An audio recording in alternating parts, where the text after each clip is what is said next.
नमस्कार, स्वागत है आपका राज्यसभा टीवी में। आपके साथ मैं हूं अभिलाषा पाठक। आइए शुरुआत करते हैं इस वक्त की हेडलाइंस के साथ। लोकसभा चुनाव के छठे चरण के वोटिंग की तैयारियां पूरी। दिल्ली और हरियाणा की सभी सीटों समेत 7 राज्यों की 59 सीटों पर मतदान कल। 1,13,167 मतदान केंद्र पर 10 करोड़ 16 लाख से ज्यादा लोग करेंगे मताधिकार का इस्तेमाल।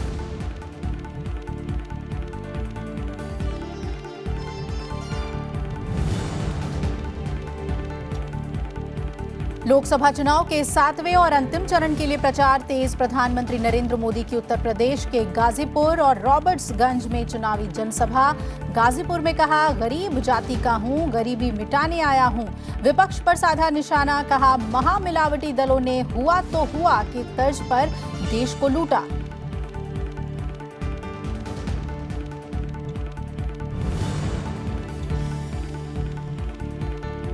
बीजेपी अध्यक्ष अमित शाह की झारखंड के पाकुड़ में रैली। कांग्रेस अध्यक्ष राहुल गांधी की एमपी के शाजापुर और धार में जनसभा। कांग्रेस नेता राजकुमार चौहान बीजेपी में हुए शामिल।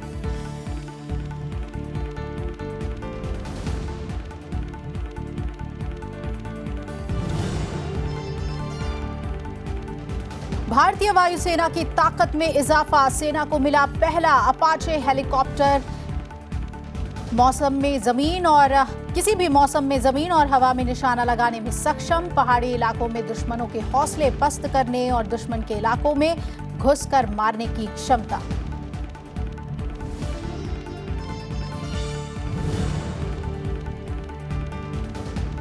और उपराष्ट्रपति एम वेंकैया नायडू ने हनोई में जयपुर फुट कैंप का किया शुभारंभ। कहा, भारतीय वैज्ञानिकों के बेहतरीन वैज्ञानिक इनोवेशन जयपुर फुट ने दुनिया भर में बदली कई जिंदगियां। वियतनाम के प्रधानमंत्री से की मुलाकात। सामरिक साझेदारी बढ़ाने समेत कई अहम मुद्दों पर चर्चा।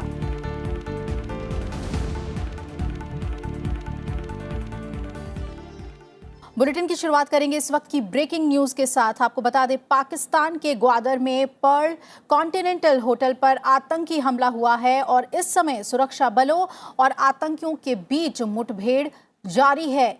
3 आतंकियों के होटल में घुसने की खबर आ रही है और खबरों के मुताबिक होटल से कई मेहमानों को निकाल लिया गया है, लेकिन कुछ लोगों के भीतर होने की आशंका है। तो इस वक्त की बड़ी खबर आपको बता दें, ग्वादर में आतंकी हमला एक होटल के अंदर और सुरक्षा बलों और चरमपंथियों के बीच गोलीबारी अभी भी जारी है।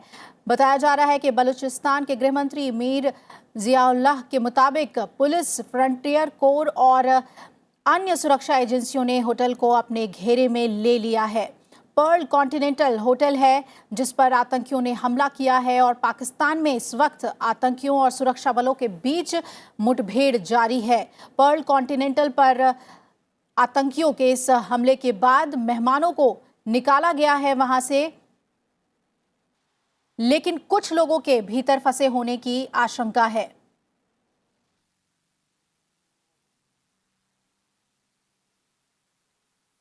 और आइए अब देख लेते हैं लोकसभा चुनाव से जुड़ी हुई खबरें।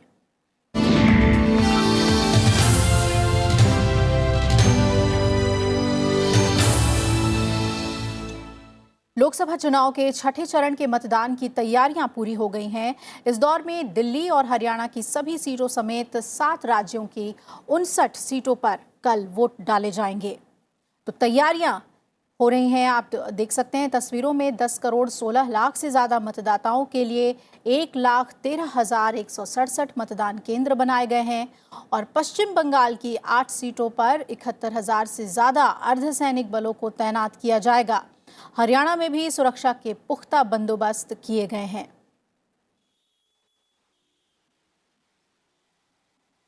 तो छठे चरण में उत्तर प्रदेश की 14 सीटों पर, हरियाणा की सभी 10, बिहार, मध्य प्रदेश और पश्चिम बंगाल की 8-8 सीटों पर, जबकि दिल्ली की सभी 7 सीटों और झारखंड की 4 सीटों पर कल मतदान होना है। तो इस दौर में 10 करोड़ 16 लाख से ज्यादा मतदाता 979 उम्मीदवारों के भाग्य का फैसला करेंगे और जिन उम्मीदवारों पे सबसे ज्यादा नजर होगी उनमें आपको बताते चलें कि केंद्रीय मंत्री डॉक्टर हर्षवर्धन हैं, जो कि दिल्ली के चांदनी चौक सीट से चुनावी मैदान में हैं। वहीं नरेंद्र सिंह तोमर हैं, मध्य प्रदेश के मुरैना से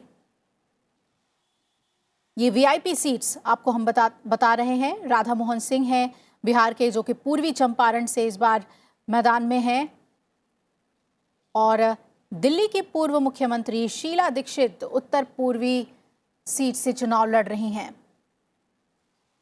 वहीं दिग्विजय सिंह भोपाल से हैं, जिनकी टक्कर साध्वी प्रज्ञा से होगी। बीजेपी ने उन्हें टिकट दिया है। और उत्तर प्रदेश की बात करें तो यहां मुख्यमंत्री अखिलेश यादव हैं, जो आजमगढ़ से चुनाव लड़ रहे हैं।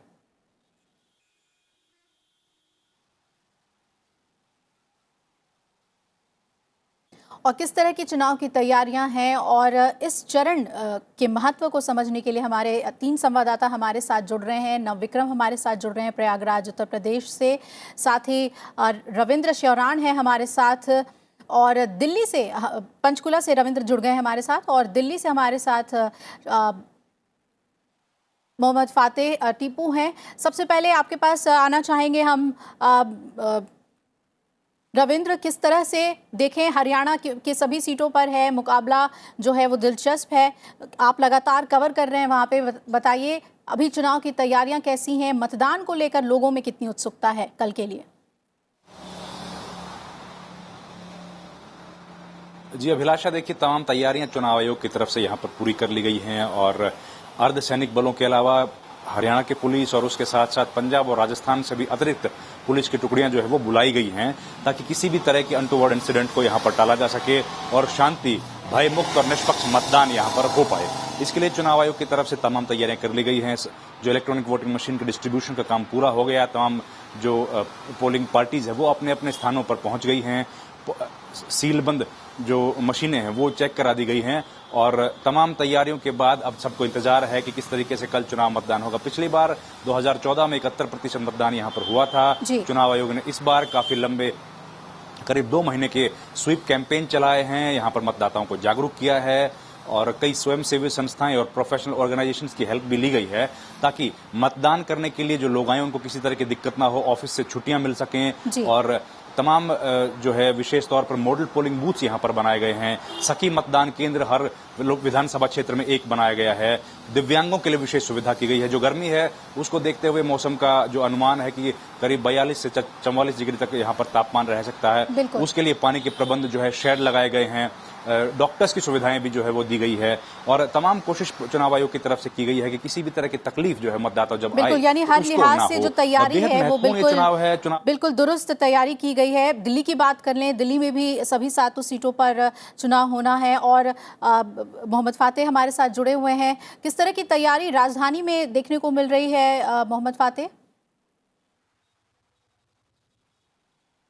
देखिए अभिलाषा, बात बिल्कुल साफ है। जिस तरीके से 5 चरण का लोकसभा चुनाव संपन्न हो चुका है, छठे दौर का चुनाव कल यानी 12 मई को होना है। दिल्ली की 7 सीटों पर यहाँ की जनता अपने मताधिकार का इस्तेमाल करेगी। देखिए बहुत उत्सुकता हमने देखी दिल्ली में, कम से कम जिस तरीके से 12 मई को चुनाव है, लोगों में बड़ी उत्सुकता थी, हर वर्ग के लोगों में एक जोश था कि हम चुनाव का दिन कैसे आए और वोट डालें। देखिए चुनाव आयोग ने पूरी तैयारी यहाँ पे की है, और कम से कम जो इतनी गर्मी यहाँ पे पड़ रही है, तापमान का इजाफा काफ़ी हो रहा है, उसके लिहाज से यहाँ पर शामियाने लगाए गए हैं, बाहर ठंडे पानी का इंतजाम किया गया है। उसके अलावा मेडिकल किट और डॉक्टर्स की भी सुविधा मतदाताओं को ध्यान में रख करके अभिलाषा की गई है। देखिए दिव्यांग वोटर्स भी अच्छी खासी तादाद में दिल्ली में है, उनके लिए पिक एंड ड्रॉप की व्यवस्था चुनाव आयोग ने की है। उसके अलावा जो सबसे महत्वपूर्ण बात है अभिलाषा की, दिल्ली में 100 की उम्र यानी शतक पार कर चुके बुजुर्ग मतदाताओं की अच्छी खासी तादाद यानी 96 की संख्या में जो दिल्ली में है, उनके लिए चुनाव आयोग ने खास इंतजाम ये किया है कि उनके लिए एक अलग से डेडिकेटेड ऑफिसर का अपॉइंटमेंट किया है, जो उनको घर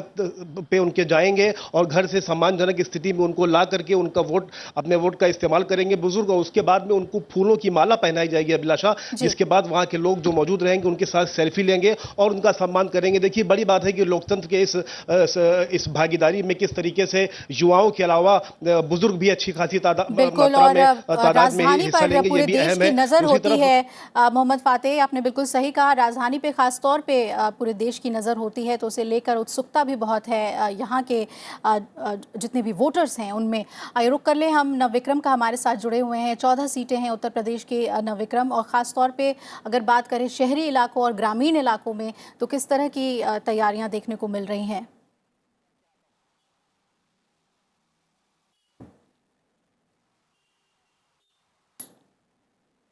अभिलाषा, चुनाव आयोग ने यहाँ काफ़ी इंतज़ाम किए हैं मत प्रतिशत बढ़ सके इसके लिए। साथ ही यहाँ के करीब 2.5 करोड़ से ज़्यादा मतदाता, 2,57,00,000 के से ज़्यादा मतदाता हैं जो मताधिकार का इस्तेमाल करेंगे इन चरणों में। इस चरण में क्योंकि अगर 2014 में देखें करीब 53% मतदान हुआ था, तो 53% मतदान को काफ़ी हद तक आगे बढ़ाने, 60% से ज़्यादा मतदान हो, इस तरह की चुनाव आयोग की कोशिश है। इसके लिए काफ़ी इंतज़ाम किए गए हैं। साथ ही चूँकि पूर्वांचल में बाहुबलियों काफ़ी हैं, बाहुबली का दबदबा माना जाता है, तो ऐसे में जो 5,000 के करीब यहाँ पर जो संवेदनशील बूथ हैं, वहाँ अर्धसैनिक बलों की तैनाती से लेकर कई कदम ऐसे चुनाव आयोग ने उठाए हैं कि लोग निष्पक्ष और निर्भय होकर मतदान कर सके। साथ ही यहाँ के सियासी समीकरण तो बेहद दिलचस्प हैं ही। आजमगढ़ को छोड़कर सभी सीटों पर बीजेपी का कब्जा था। ऐसे में यहाँ की सियासी लड़ाई तो देखने को में दिलचस्प होगी। जी अभिलाषा। बिल्कुल ना विक्रम, बहुत बहुत शुक्रिया आपका। उत्तर प्रदेश में किस तरह के मतदान को, कल होने वाले मतदान को लेकर तैयारी है, उसके बारे में जानकारी देने के लिए, तो मत प्रतिशत ज़्यादा से ज़्यादा बढ़े उसके लिए जो तमाम तैयारियां की गई हैं वो हमारे संवाददाता ने बताया। ना विक्रम, शुक्रिया आपका हमारे साथ जुड़ने के लिए। रविंद्र, आपका भी बहुत बहुत शुक्रिया। मोहम्मद फातेह, शुक्रिया आपका दिल्ली से हमारे साथ जुड़ने के लिए, तमाम जानकारी देने के लिए। तो लोकसभा चुनाव के छठे दौर का प्रचार थमने के बाद 7वें और आखिरी दौर के लिए चुनाव प्रचार जारी है। सभी राजनीतिक दलों के नेता प्रचार में जुटे हुए हैं। प्रधानमंत्री नरेंद्र मोदी ने उत्तर प्रदेश के रॉबर्ट्सगंज और गाजीपुर में आज जनसभा को संबोधित किया। उत्तर प्रदेश में 7वें चरण में 13 सीटों पर 19 मई को मतदान होगा, जिसमें महाराजगंज, गोरखपुर, कुशीनगर, देवरिया, बांसगांव, घोसी, सलेमपुर, बलिया, गाजीपुर, चंदौली, वाराणसी, मिर्जापुर और रॉबर्ट्सगंज शामिल है। रॉबर्ट्सगंज में प्रधानमंत्री ने कहा कि सपा बसपा जो कभी एक दूसरे को देखना पसंद नहीं करते थे, वो आज अपने स्वार्थ के लिए एक हो गए हैं। इधर उत्तर प्रदेश को जिन्होंने बर्बाद किया, ये सपा और बसपा के नेता आज पहले यूपी को बर्बाद किया, अब खुद को बर्बादी से बचाने के लिए गले मिल रहे हैं। जो एक दूसरे को जेल भेजना चाहते थे, वो महल में भेजने के सपने देख रहे हैं। ऐसे लोगों पे विश्वास करोगे क्या? भाइयों बहनों, ये सपा बसपा वाले, इनके नेता ये नहीं बताते कि राष्ट्र के लिए, 130 करोड़ देशवासियों के लिए, पूरे हिंदुस्तान के लिए उनकी नीति क्या है। वो जो भी बात करते हैं उसमें सबसे ऊपर होती है मोदी को गाली देना। रोज नई गाली, रोज नए तरीके से गाली। और इसके बाद प्रधानमंत्री ने गाजीपुर में भी चुनावी रैली को संबोधित किया। इस मौके पर उन्होंने कहा कि सपा बसपा मेरी जाति को लेकर हमले करते रहे हैं। मैं गरीब जाति का हूं, मैं गरीबी मिटाने आया हूं। साथियों, इस पूरे चुनाव के दौरान पहले चरण से सपा बसपा वाले मेरी जाति को लेकर हमले करते रहे हैं। भाइयों बहनों, मैं पिछड़ी जाति में पैदा जरूर हुआ, लेकिन हर पिछड़े को, हर गरीब को, इस देश को अगड़ा बनाने के लिए दिन रात एक कर रहा हूं। वहीं पूर्वी दिल्ली लोकसभा सीट से रविवार को मतदान होना है और यमुना पार के कई इलाकों में बुनियादी सुविधाएं इस बार बड़ा चुनावी मुद्दा है। दिल्ली की दूसरी सीटों की तरह यहां भी त्रिकोणीय मुकाबला है।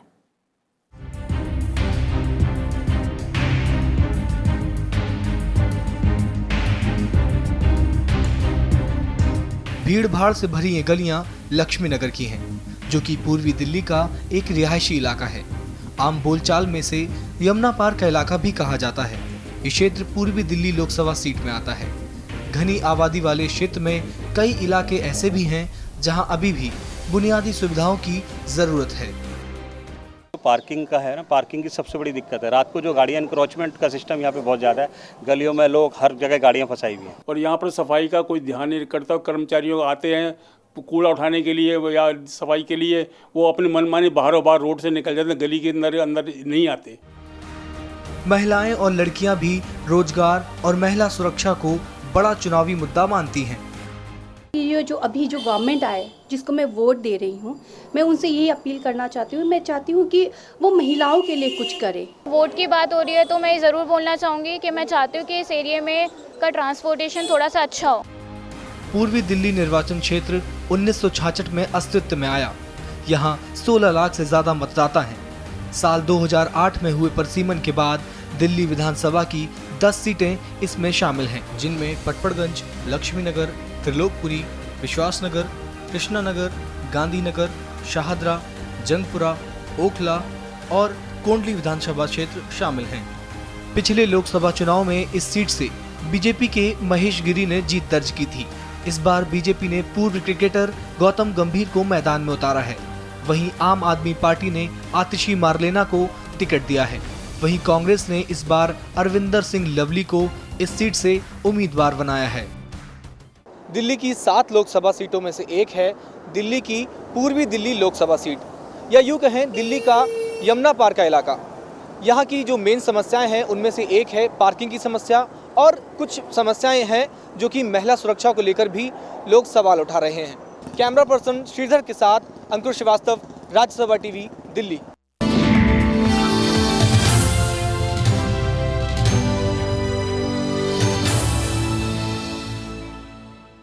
और आइए अब देख लेते हैं उपराष्ट्रपति के वियतनाम दौरे से जुड़ी हुई खबर।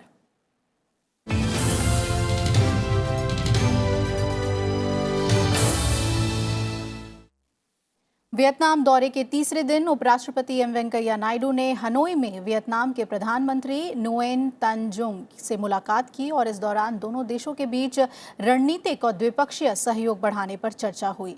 दोनों नेताओं की अगुवाई में हुई प्रतिनिधिमंडल स्तरीय वार्ता में व्यापक सामरिक साझेदारी बढ़ाने और आपसी संबंधों को मजबूत बनाने पर बातचीत हुई। उपराष्ट्रपति ने कहा कि भारत वियतनाम को असैन्य और सैन्य उपग्रहों के निर्माण में सहयोग के लिए तैयार है। साथ ही वियतनाम के सुरक्षा बलों के प्रशिक्षण और क्षमता बढ़ाने में मदद की बात भी उन्होंने कही। उपराष्ट्रपति ने कहा कि भारतीय कंपनियां वियतनाम में बुनियादी ढांचा, कृषि उत्पाद, फार्मा और ऊर्जा समेत कई क्षेत्रों में निवेश करना चाहती है। इसके लिए बाजार तक पहुंच और व्यापार बाधाओं से जुड़े विभिन्न मुद्दों के लिए समाधान ढूंढने की जरूरत है। उपराष्ट्रपति ने संयुक्त राष्ट्र में भारत की स्थायी सदस्यता के लिए समर्थन देने पर आभार जताया है।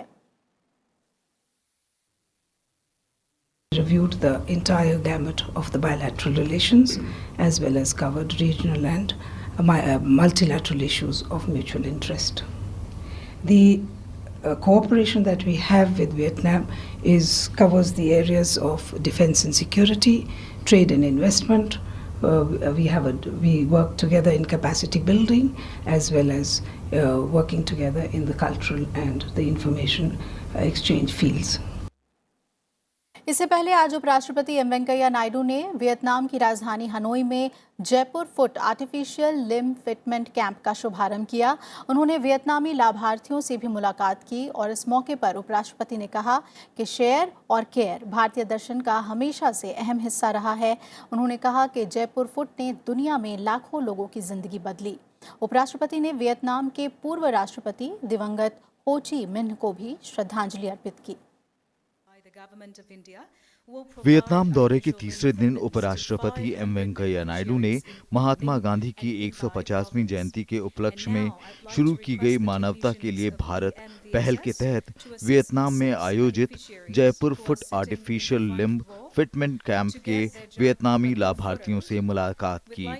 इस मौके पर आयोजित समारोह को संबोधित करते हुए उन्होंने भारत वियतनाम के सदियों पुराने रिश्तों का जिक्र किया। उन्होंने कहा कि शेयर एंड केयर भारतीय दर्शन का हिस्सा है। ये हमारा भारतीय भावना है. The entire world is one family. That is the philosophy of India, of sharing and caring, of a sharp focus on alleviating the agony of fellow human beings. Share and care is the core of Indian philosophy.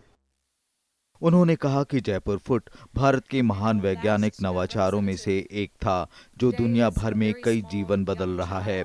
उन्होंने कहा कि यह एक ऐसी पहल है जो अलग अलग दिव्यांगों को स्वतंत्रता और गतिशीलता, सम्मान की भावना और जीवन को पूरी तरह जीने की क्षमता प्रदान करती है।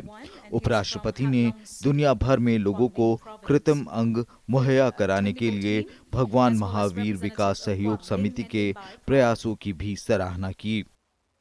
The government of India has selected one of the great scientific innovations emerging out of the India, which has transformed and continues to transform the numerous lives, namely Jaipur Foot. It's an initiative, I can say it's a great initiative, that provides to the differently abled persons a sense of freedom and mobility, a sense of dignity and ability to live life fully. Bhagwan Mahavir Vikalang Sahayata Samiti, the world's largest non-profit organization for fitment of artificial limbs.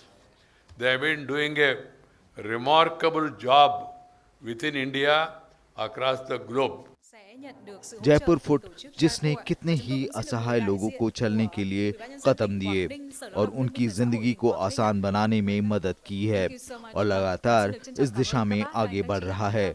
समय के साथ Jaipur foot की पहुंच न केवल भारत बल्कि पूरी दुनिया के बहुत से देशों तक हो गई है। इसके अलावा उपराष्ट्रपति एम वेंकैया नायडू वियतनाम के क्रांतिकारी नेता और दिवंगत राष्ट्रपति हो चिन मिंह के मकबरे पर गए और उन्हें श्रद्धांजलि अर्पित की।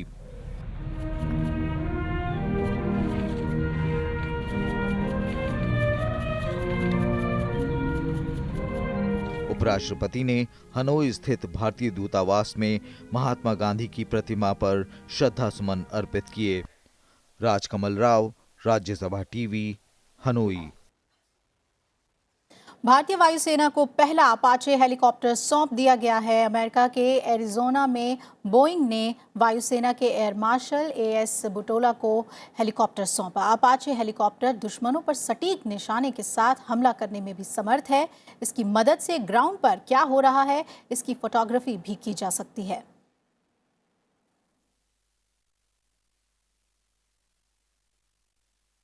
और इस हेलीकॉप्टर की सबसे खास बात यह है कि पहाड़ी इलाकों में ये फौलादी इरादे के साथ आसमान में चक्कर लगाएगी।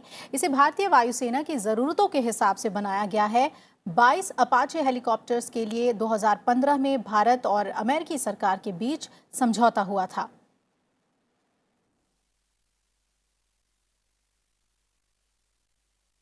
एयर इंडिया की उड़ान से 3 घंटे पहले टिकट बुक कराने पर अब 40% तक की छूट आज से लागू हो गई है। उड़ान के आखिरी समय में टिकट बुक करने वालों को इसका सीधा फायदा मिलेगा।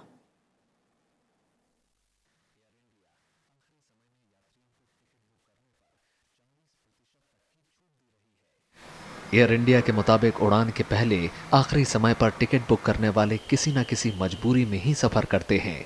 फ्लैक्सी फेयर के चलते ऐसे यात्रियों से सामान्य से अधिक किराया वसूला जाता है। लेकिन एयर इंडिया के मुताबिक अब फ्लाइट डिपार्चर से 3 घंटे पहले अगर कोई टिकट बुक कराता है तो उसे डिस्काउंट दिया जाएगा।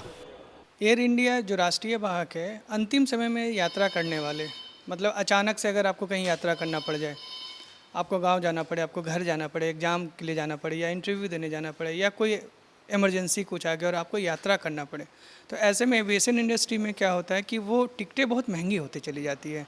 एयर इंडिया क्या की है कि ऐसे यात्रियों को राहत देने के लिए एक नया स्कीम लाया है जो कल से आया है और आज से ये लागू हो गया है। स्कीम में है कि अगर आप 3 घंटे के अंदर, मतलब यात्रा करने, फ्लाइट जाने के 3 घंटे के अंदर अगर आप बुकिंग करते हैं, वो बुकिंग कहीं से भी कर सकते हैं, ऑनलाइन भी कर सकते हैं, मोबाइल ऐप से कर सकते हैं, हमारे काउंटर से कर सकते हैं, कहीं से भी कर सकते हैं, तो 40% तक का उसको रियायत मिल सकता है।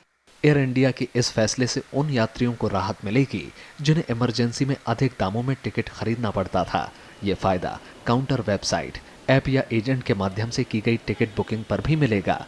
घरेलू उड़ानों में इस ऑफर का फायदा शनिवार यानी 11 मई से डोमेस्टिक फ्लाइट्स पर मिलना शुरू हो गया है। इस पर एविएशन एक्सपर्ट्स का कहना है कि एयर इंडिया को इस डिस्काउंट की सभी पेचीदगियों को यात्रियों के सामने रखना चाहिए। अगर आपकी सीट नहीं बिकी तभी आप वो लास्ट मिनट पे सीट जो है डिस्काउंट पे ऑफर करेंगे।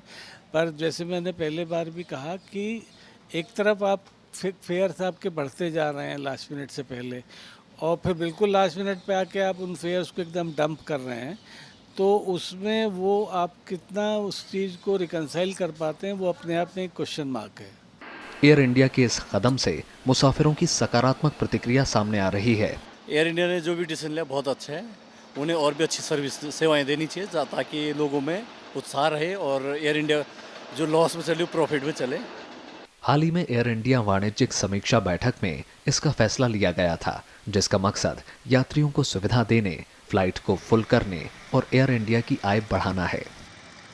अंतिम समय में विमान यात्रा के लिए टिकट बुक करने वाले यात्रियों को एयर इंडिया ने बड़ी राहत देते हुए 40% तक की छूट देने का प्रस्ताव दिया है, जिसको एविएशन सेक्टर में एक नए कदम के रूप में देखा जा रहा है। कैमरा पर्सन अमरेंद्र के साथ भरत सिंह दिवाकर, राज्यसभा टीवी, नई दिल्ली। और इसी के साथ इस बुलेटिन में फिलहाल मेरे साथ इतना ही। आप जुड़े रहिए राज्यसभा टीवी के साथ। नमस्कार।